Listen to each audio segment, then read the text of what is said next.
네, 서동수의 글로벌 마켓 리더 메리츠 정보증권 서동수 대리와 좀 얘기를 나눠보도록 하겠습니다. 안녕하십니까? 네, 안녕하세요. 네, 자 오늘 서동수 대리가 준비한 내용들 어떤 내용들인지 확인을 해보도록 하겠습니다.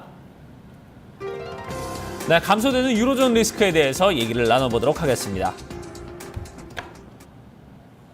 자, 유로존이 간만에 지금 물가가 이제 상승세로 좀 돌아서면서 디플레이션에 대한 우려가 좀 약화되고 있는 모습인데 그럼에도 불구하고 어제 이제 유럽 증시는 좋지 못한 흐름을 보여줬습니다. 내용들 좀 얘기를 좀 들어볼까요? 예, 뭐 그리스 이제 뭐 그 채무한도 협상, 그러니까 채무 협상 관련해서 뉴스 플로우가 참 다양하게 나오고 있는데요. 네. 뭐 그 문서 교환을 최종적으로 교환한 데에 대해서 긍정적으로 바라보는 곳이 있는가 하면 아니면은 뭐 아직 의견 차가 크다. 6월 5일을 넘길 가능성이 크다라고 보는 쪽들도 많은 것 같은데요. 어쨌든 진행이 돼가고 있고 어쨌든 뭐 결론을 향해 달려나가고 있다는 측면에서는 약간 저 개인적으로 이제 긍정적으로 생각을 하고 있고요. 네. 유로존 어제 이제 지표 하나가 나왔는데요. 그 인플레이션 그러니까 5월 물가 상승률 유로존 5월 물가 상승률이 0.3%가 증가하는 모습들. 우리가 컨센서스로는 한 0.2% 정도 늘어나지 않을까 이렇게 봤었는데 네. 상당히 좋은 모습들을 좀 보여줬었고요. 유로존이 지난 한 6개월 동안에서 디플레이션 리스크에 상당히 좀 우려가 깊었던 것이 사실인데 6월 동안 사실 뭐 지난 12월부터 해서 계속 마이너스 이런 인플레이션을 보여줬기 때문에 우려가 있었거든요. 이런 것들이 좀 해소가 되는 이런 구간이 시작되는 것이 아닌가 생각이 듭니다. 네. 정말 긍정적인 부분들이 조금씩 반영이 되는 것 같습니다. 간밤에 유로화가 주요 통화 대비 굉장히 좀 약세를 좀 이어갔었거든요. 이 그리스 채무 협상, 그러니까 채권단이 협상안을 자체 협상안을 제출한 상황이고 여기서 IMF랑 또 채권단이 같이 협상안을 다시 도출해 낼 것이다라는 소식들이 전해지면서 이제 5일이잖아요. IMF 채무 상환일. 이때까지 어떤 긍정적인 결과가 나오지 않을까 기대감이 커지고 있는데 지금 유로존 자체의 어떤 경제 부분도 외신 쪽에서는 어떻게 진단을 내리고 있는지 그리고 이 부분, 그러니까 협상에 대한 시나리오는 또 어떻게 진행되고 있는지도 자세하게 좀 반응 살펴주시죠. 예, 뭐 협상이 뭐 6월 5일을 넘어간다고 하더라도 어느 정도 뭐 진행이 계속 되면서 그리스 우려는 늘상 말씀드리지만 이제 해소될 일밖에 없다라고 좀 보시면 될 것 같습니다. 물론 그 그렉시트라는 문제는 영원히 사라지지 않을 겁니다. 네. 그렇지만 실질적으로 이루어지기 전까지는 뭐 해결이 되지는 않겠지만 뭐 어쨌든 뭐 계속 진행이 될 거라고 보고 있고요. 일단 로이터에서는 그리스 협상 최종안을 그리스에서 제출을 했고 그리고 이 트로이카 쪽에서는 뭐 협상 타결을 위해서 서로 노력하자라고 이렇게 합의를 했습니다. 그래서 네. 뭐 뜬구름 잡는 얘기라고 생각할지 모르겠습니다만 많은 에코노미스트들이 좋은 징조라고 이렇게 좀 해석을 하고 있고요. 그리고 로이터에서 또 다른 기사를 참고를 하자면 그 유로존 경제 부분에 대한 내용인데요. 에너지 가격이 마이너스 5%를 보였음에도 불구하고 코인플레이션, 그러니까 뭐 에너지를 제외한 이 그 근원 물가 지수 자체가 0.9%나 올랐습니다. 네. 그래서 뭐 9개월 내 지금 최고인 상태. 그리고 이제 컨센서스는 0.7% 대비해서 0.2%를 넘어서는 이런 모습들이었었고요. 이 시비에서 지금 나오고 있는 양적 완화 정책 자체가 네. 지금 성공적으로 이루어지고 있다. 뭐 이 시비에서는 이렇게 밝히지 않았습니까? 인플레이션 목표치 2%까지 가기까지는 우리 무제한적으로 양적 완화를 진행을 하겠다라는 점. 어쨌든 이런 것들이 지금은 유로존 경제의 펀더멘탈이 좋아지고 있다는 것을 좀 우리가 확인을 할 수 있는 부분이 아닌가 생각이 듭니다. 네. 자, 이렇게 좀 인플레이션 목표에 대한 어떤 달성치, 이 부분을 좀, 달성하기 위해서 지금 많은 양적 완화 부분들이 이루어지고 있고, 이런 부분들도 좀 전체적으로 시장에 좀 긍정적인 어떤 영향을 미치고 있는데, 자, 지금 뭐, 그리스의 어떤 협상 최종안 제출한 부분들, 이 유로존에서 제출한 부분들이 사실 좀, 상당히 좀 강도가 높거든요. 3.5%의 어떤, 성장률, 이런 부분에 대해서 좀 허리띠를 좀 졸라매야 되는 상황인데, 그럼에도 불구하고 전체적으로 좀 다들 바라보는 관점들이 타결이 될 것 같다 이렇게 좀 바라보고 있는 것 같아요. 이 부분은 좀 왜 이렇게 좀 다들 긍정적으로 바라보는 건가요? 뭐 타결이 돼야지만 자기네들이 유리한 쪽으로 다들 이렇게 경제 주체들이 생각을 하는 겁니다. 근데 이걸 타결을 시키지 않으면 모두가 괴로워질 수 있기 때문에 어쩔 수 없이 타결이 돼야 된다고 믿고 타결을 시키려고 그리고 결론을 내놓고 지금 이렇게 좀 접촉을 하고 있는 모습이라고 저는 생각이 들고요. 예. 결론적으로 이 그리스 문제는 뭐 뭐 언제나 상존을 하겠지만 이 증시 자체에 작용하는 부분은 그렉시트가 일어나기 전까지는 계속적 해결되는 양상으로 진행이 되지 않겠느냐 이렇게 보고 있고요. 그보다도 더욱더 중요하게 봐야 될 부분들은 유로존 경제가 진짜 성장으로 가고 있다. 이 그 양적 완화를 통해서 일본 경제가 회복을 했던 이 국면을 똑같이 유로존에서도 지금 대입이 되고 있는 상황들을 우리가 확인을 할 수가 있다는 거죠. 이제 연준에서 사실 그 금리를 인상을 시키는데 뭐 들어갈 기준 중에 하나가 세계 경제의 회복이라는 이런 문구가 있습니다. 그렇기 때문에 유로존이라든가 일본 시장의 주요 시장들의 회복은 어떻게 보면 이런 금리 인상하고 좀 직결되는 부분이 아닌가 이런 생각이 좀 듭니다. 네. 미국의 어떤 유로 경제의 어떤 회복을 보고 나서 또 그 같은 결정을 내릴 수 있을 것이다. 그러니까 어떤 전제적인 흐름이라고 말씀을 해주셨는데 그렇다면 지금 유로존의 이런 평화로운 분위기를 반영했을 때 전 세계적으로 어떤 글로벌 증시의 판은 그대로 좀 이어질 수 있을지 파급력을 좀 구체적으로 살펴보면요. 예, 뭐 파급력 자체가 뭐 없습니다. 어떻게 보면 그냥 시장이 지금 이어지고 있는 이런 분위기가 계속 지속된다라고 보시면 될 것 같고요. 그리스 문제가 이제 뭐 협상 타결 6월 5일을 넘어서든 안 넘어서든 더 이상 시장의 악재로든 호재로든 좀 작용할 가능성이 상당히 낮아졌다. 어떤 민감도가 굉장히 낮아졌다고 보시면 될 것 같고요. 오히려 이제 유로존의 경기가 계속 좋아지면서 이러한 것들이 지표들로 확인이 되고 금리 상승, 미국의 금리 상승과 함께 그 금리가 올라간다는 것 자체, 경기에 대한 자신감 이런 것들은 선진 주식 시장에 대해서 이제 지속적인 상승이 어느 정도는 가능하다라고 이렇게 보고 있습니다. 이와 더불어서 뭐 이머징 마켓조차도 금리가 그 상승이 이루어진 아주 단기적으로 조금 문제가 생길 수 있겠습니다만 중장기적으로는 계속 긍정적인 기조가 지금 기대되는 부분이다라고 정리를 해드리겠습니다. 네. 사실 많은 전 세계 투자자분들이 가장 걱정을 하고 있는 부분이 바로 유로존, 그러니까 그리스와의 어떤 협상 문제가 아닐까 싶은데요.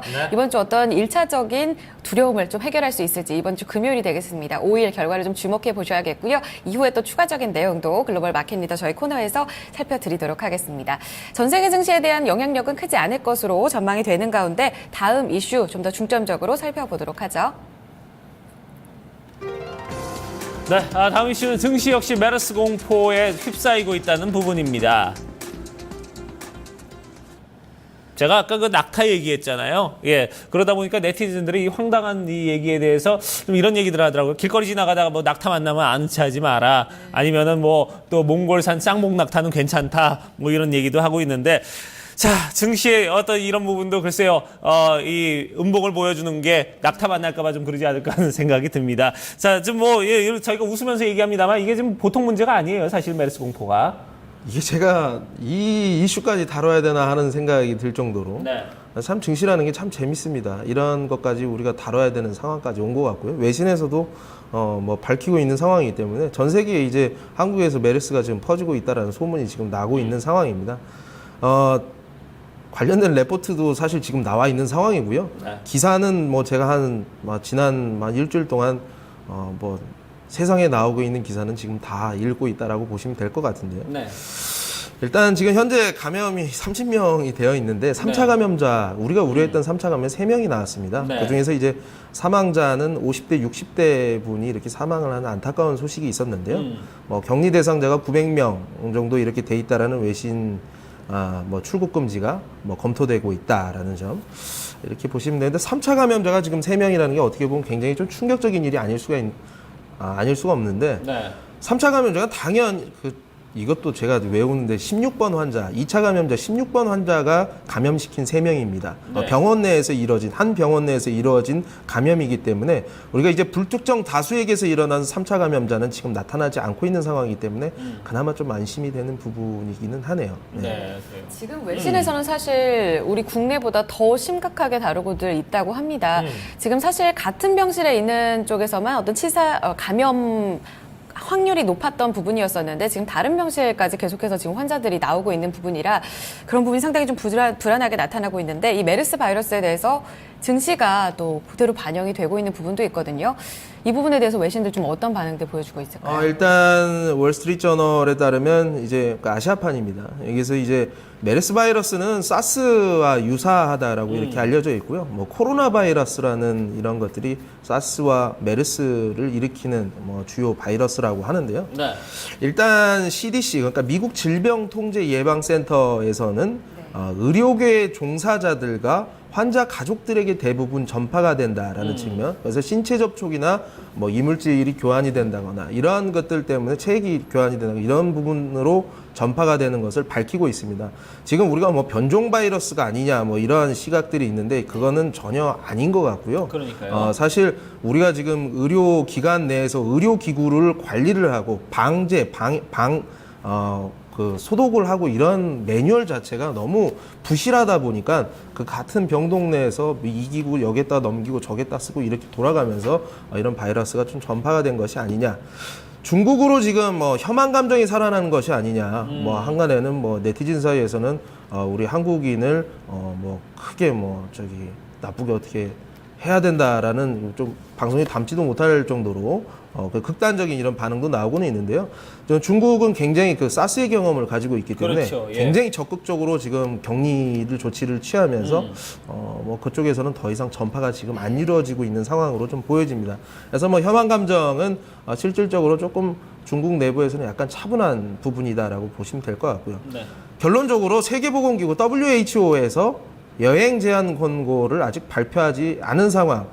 그 병원 내에서만 지금 3차 감염자가 나오기는 했지만 병원 내에서 2차 감염자에 의해서 넘어간 상황이다라고 이렇게 표현을 하면서 여행 제한 권고는 할 생각이 아직까지는 없다.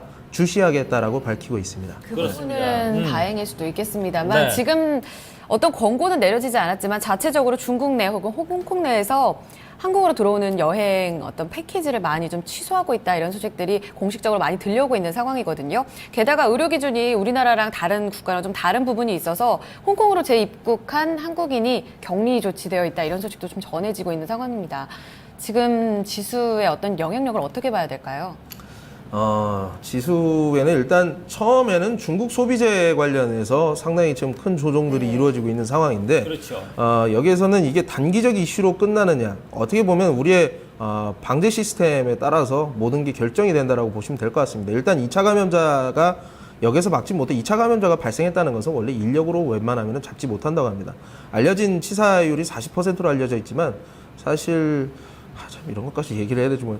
수많은 사람들이 메르스 바이러스에 노출이 되어 있지만 그 중에 지금 나오고 있는 사람들 중에 치사율이 40%에 달한다는 거, 이것도 중동 기준이라는 거죠. 그래서 일단 여기에다가 이제 무조건적으로 증시에다가 지금 대입을 시켜서 한국 경제가 마비가 될 것이다라는 것은 아직은 억측이다라고 보시면 좀 될 것 같습니다. 네.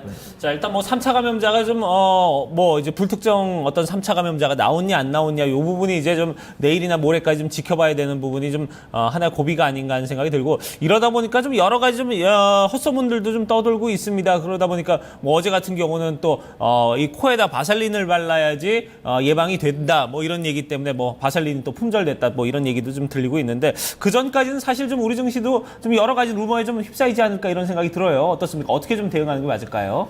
뭐 다시 말씀드리면 1차 감염자가 슈퍼전파자입니다. 한 사람이 굉장히 많은 바이러스를 옮기는 사람 슈퍼전파라고 하는데 이 사람은 이제 통계적으로 봤을 때 10% 20% 미만이라고 하더라고요. 총 걸린 사람 중에서.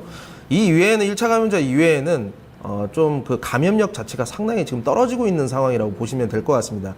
만약에 이게 공기 중으로 된 변종 바이러스거나 아니면은 2차 감염자 중에서도 슈퍼 전파자가 굉장히 많았다면 지금쯤이면 3차 감염자가 폭발적으로 늘어나는 구간으로 나와야 되는데 그거 그 일정으로 봤을 때는 그건 아닌 것 같고요. 메르스는 우리 독감보다도 약한 바이러스라고 지금 알려져 있습니다. 독감 한 해 지금 벌써 우리나라에만 400명이 돌아가셨거든요. 독감 때문에. 이런 부분에 대해서 그만큼 약했던 그 바이러스이기 때문에 백신이라든가 치료제가 지금 필요하지 않았기 때문에 개발이 안 된 부분이다라고 보시면 될 것 같습니다. 일단 중국 소비재라든가 과거의 사스라든가 이 홍콩 이런 사례들을 접목을 해봤을 때 분명히 한 중기적 타이밍에선 분명히 매수 타이밍인 것은 확실하다. 하지만 이것이 빨리 정리가 되느냐 안 되느냐에 따라서 이것을 이제 목표가 도달하는 시점이 조금 늘어질 수도 있고 빨리 이루어질 수도 있다라고 보시면 될 것 같습니다. 만약 3차 감염자가 좀 폭발적으로 진짜 늘어난다거나 WHO에서 여행 제한 권고가 내려지는 상황까지 내려지게 되면은 아예 증시에서 현금화를 굉장히 많이 시키는 게 맞겠지만 아직까지는 조금 뭐 긍정적으로 바라본다라고 정리를 해드리겠습니다. 네. 최악의 시나리오까지는 가지 않을 것이다라는 의견이 나오고 있고요. 저희 역시 그런 점을 좀 바라고 있는 구간입니다. 오늘장까지 소비재 관련해서 좀 영향력이 있는지 체크해 보시면서 저희가 또 추가적인 전략 세워드리도록 하겠습니다. 두 가지 이슈 여기서 마무리 짓겠습니다. 메리츠 송금증권 소동수 대리와 함께했습니다. 감사합니다. 예, 감사합니다. 고맙습니다.